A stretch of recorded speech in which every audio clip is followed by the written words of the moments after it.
मित्रांनो, तुम्हीही शेळी पालन करत आहात आणि तुमच्या फार्मवर पण असा प्रॉब्लेम होतोय का? जसं की तुमच्या शेळींच्या पिल्लांचं वजन वाढ होत नाहीये. मग याचं रिझन कधी शोधलंय? याचा प्रॉब्लेम असा असतो मित्रांनो, की तुमच्या शेळीला दूध नसणं. आता दूध ही तर नैसर्गिक गोष्ट आहे.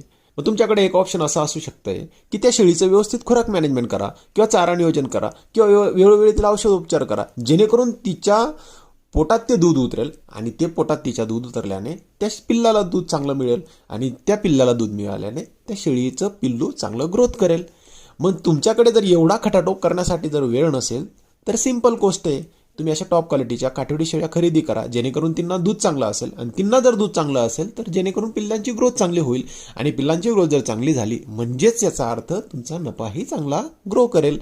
म्हणून सांगतो मित्रांनो तुम्हाला, जर तुमच्याकडे अशा वंशावळीच्या टॉप क्वालिटीच्या आणि उत्तम गुणवत्तेच्या जर उंच पूर्ण शेळ्या असतील तर डेफिनेटली त्यांच्या पिल्लांचं ही संगोपन त्याच पद्धतीने होतं ज्या पद्धतीने या शेळ्या दिसत आहेत तुम्हाला.